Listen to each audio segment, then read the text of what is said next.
It can sound from that introduction like I'm a real kind of do-gooder. But the fact of the matter is that I'm a doer that's figured out that hands-on, eyeball to eyeball, making a difference is a way to live a really full life. So there's no one-shot feel-good stuff here. This is sustained, important, making a difference.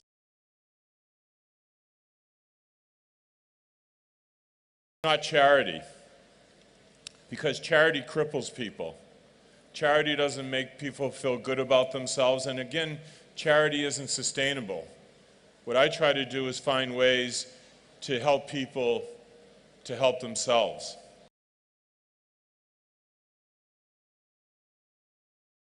About 10 years ago, I felt that I had made enough money. Making more money wasn't going to make my life any better. I already had whatever place I wanted to live and whatever cars and whatever boats and whatever else I wanted.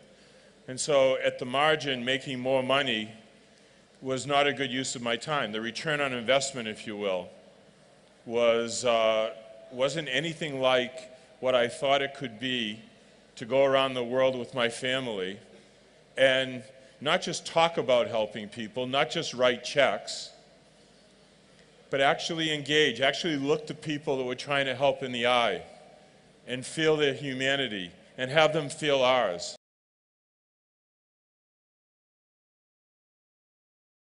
Making a difference by making yourself the currency. Because the fact that I happen to have been successful in business and have the resources, the financial resources to make a difference is very secondary to the difference that I make by redeploying the entrepreneurial skill set in the world of making a difference.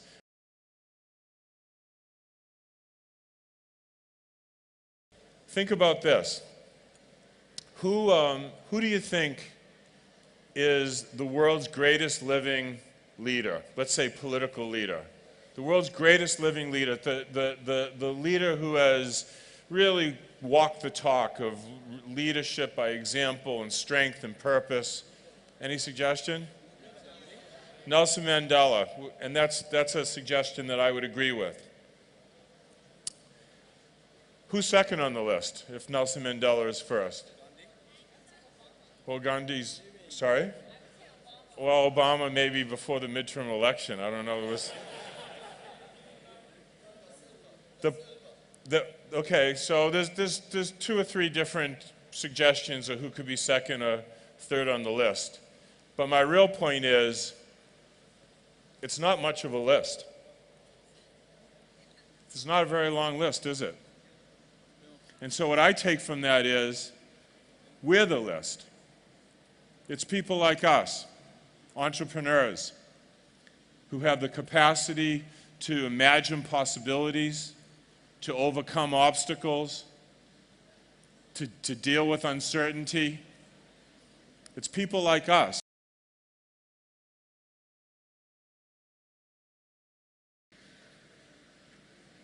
How do I make a difference in the world? Arif said, I go to a place, I live in a place long enough to really understand what's going on the ground. I'm going to put this down.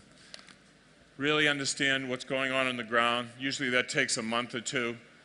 I go to really difficult places because I'm looking for market opportunity. I'm an entrepreneur. I want a really big return on my investment. Remember I said this is not, feel-good stuff. I'm not going around the world to give people hugs. I'm going around the world to empower people so that they can change their lives and change the lives of their families and their communities and sometimes their countries. So I go to places that are really screwed up because the difference between current reality and minimally acceptable is really big. That's what I call market opportunity. A lot of American friends say to me, why aren't you more active in the United States? Why is it that you're spending all of your time in Palestine and Afghanistan and Rwanda and so many places? And my answer is, I go where I think I can get the biggest bang for my buck.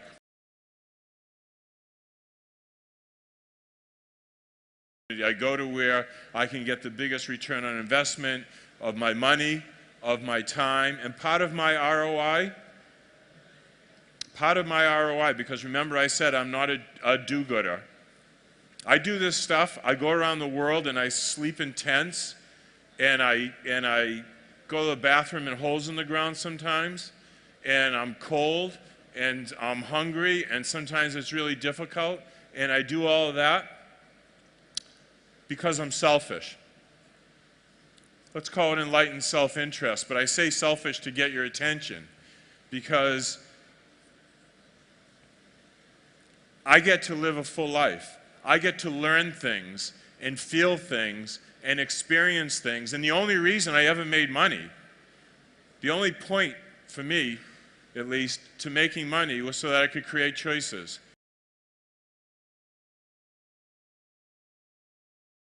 This is a book that I wrote last year. It's called The Power of the Invisible Sun. Invisible sun is a metaphor for hope. And these are photographs that I have taken over the years while I've been in these difficult places, mostly photographs of children. Children that live in refugee camps and remote villages and slums and down alleyways and dealing with war and conflict and neglect and abuse. And the idea of the book is that when you look into the eyes of these kids, you see hope. And people say, you know, this idea of giving hope, it sounds like a cliche, right? Hope is this soft and cuddly thing. What does it mean to give hope?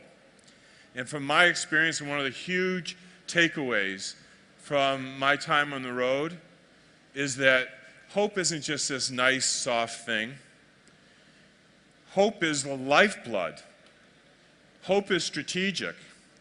The slightest ray of hope can ignite the human spirit's ability to overcome. And without hope, it almost doesn't matter.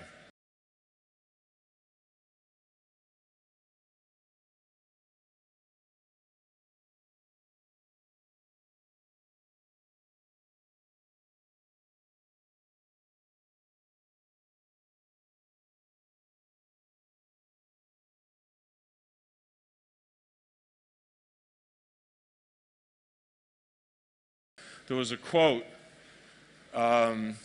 by Albert Einstein that really affected me. It really affected my decision to make the change that I made. And the quote is, "Not everything that can be counted counts, and not everything that counts can be counted."